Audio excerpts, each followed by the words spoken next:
Let me take you back to 2014. Microsoft had just appointed a new CEO, Satya Nadella. Now imagine stepping into the shoes of one of the most powerful roles in tech. Everyone's watching. Investors, employees, the industry. Everyone expects a big move, a product launch, a sweeping restructure, some bold new strategy to shake things up. But Nadella didn't do any of that. Instead, he handed the leadership team a book, not on technology, not on strategy, not even on innovation. It was a book on empathy. Nonviolent Communication by Marshall Rosenberg.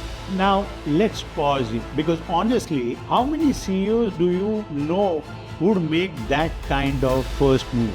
Hi, I'm Shailesh, Kantak, business coach and founder of Flexi Ventures. We help MSME founders and business leaders build people systems that free them from daily chaos and drive meaningful scale. And today, I want to share with you how Satya Nadella's leadership reset a $2 trillion company and what it means for you, even if you are managing a team of 5 or 50. Here's the heart of it. Leadership isn't about doing more. It's about leading better. And sometimes better starts with empathy. Let's look at story 1. The book that changed the boardroom. When Nadella handed this book to his team, he wasn't just making a symbolic gesture. He was telling them, we are not fixing tech, we are fixing how we lead. Because at that time, Microsoft was struggling not technically, but culturally. It was a high-achieving company that had become siloed, defensive, and internally competitive. You had brilliant people working in isolation. Leaders focused on winning internally rather than building together. It was smart, but it was toxic. And Nadella knew if the people didn't trust each other, no amount of product innovation could save them. That book marked the beginning of a culture shift. Empathy, listening, openness, not as buzzword, but as boardroom policy. Here's story number 2. When empathy became the operating system. Under Nadella, empathy wasn't just something you said in all hands meeting. It became the way decisions were made. Product teams were now asked, what problem are you solving? Who are you solving it for? Have you spoken to them?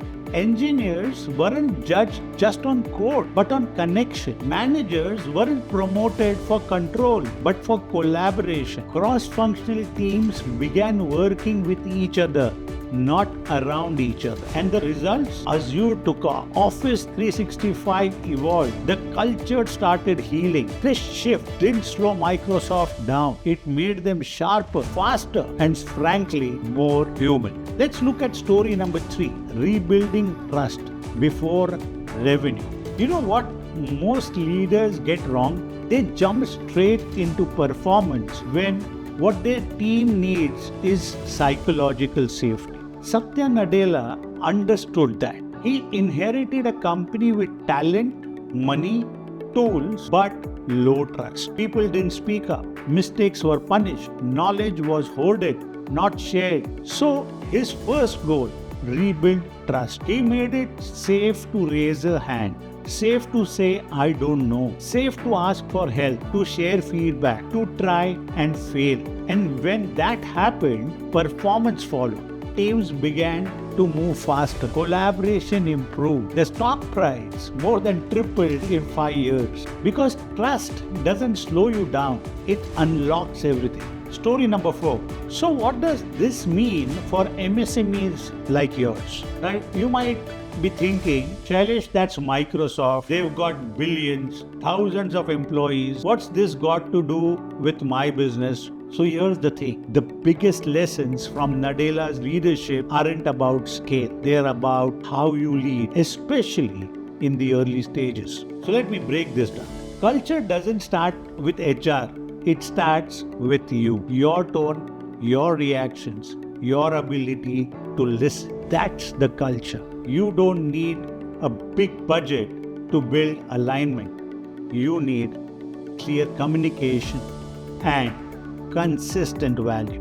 Empathy isn't a soft skill. it's a scaling strategy. When your team trusts you, they take ownership. They bring their ideas. They stay longer. They care more. So even if you have a team of 5 or 15, they are watching you every day. How you handle pressure, how you give feedback, how you listen or don't.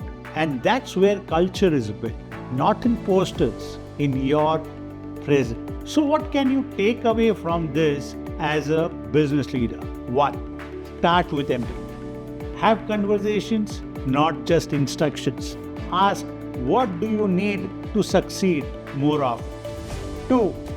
Build trust by showing trust.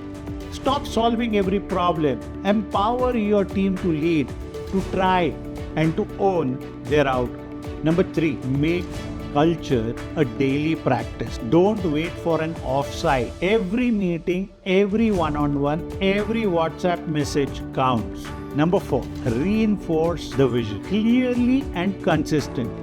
Just like Satya Nadella anchored everything to Microsoft's mission, make sure your team knows what you are really building and why. And finally, number 5, remember, leadership is contagious.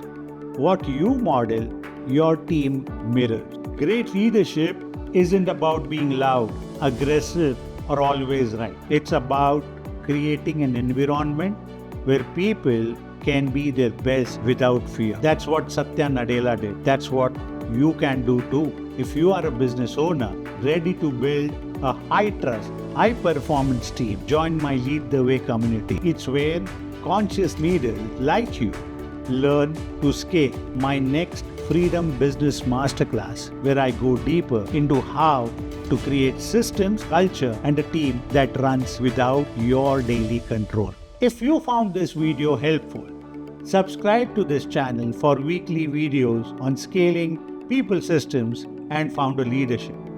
Until next time, lead smart, lead the way.